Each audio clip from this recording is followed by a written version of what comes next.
কি করতে যে এই গ্রামে বিয়ে করে শুনো আল্লাহ জানে কি হলো জোরে হাঁটতেছো না এই কখন থেকে হাঁটছি অনেক হাঁপ লেগেছে একটু দাঁড়ালে হয় না?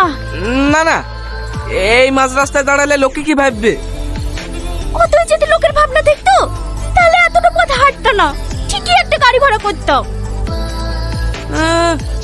আমি কেন গাড়ি ভাড়া করতে যাবো? তোমার আব্বা একটা গাড়ি পাঠিয়ে দিতে পারলো না? গাড়ি পাঠায়নি ঠিক আছে, এই 500 টাকা পাঠানোর কি দরকার ছিল? হ্যাঁ, গাড়ি করলে ওর জন্য এক্সট্রা টাকা লাগতো না।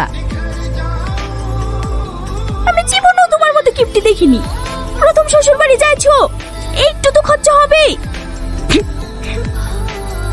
তুই আসলি কেন? হ্যাঁ, মাহবুব আপনি কিপ্টি বললে তো সেই জন্যে। সত্যি আপনি অনেক কিপ্টি। চুপ বান্দর কুটেকার, তাড়াতাড়ি হাট।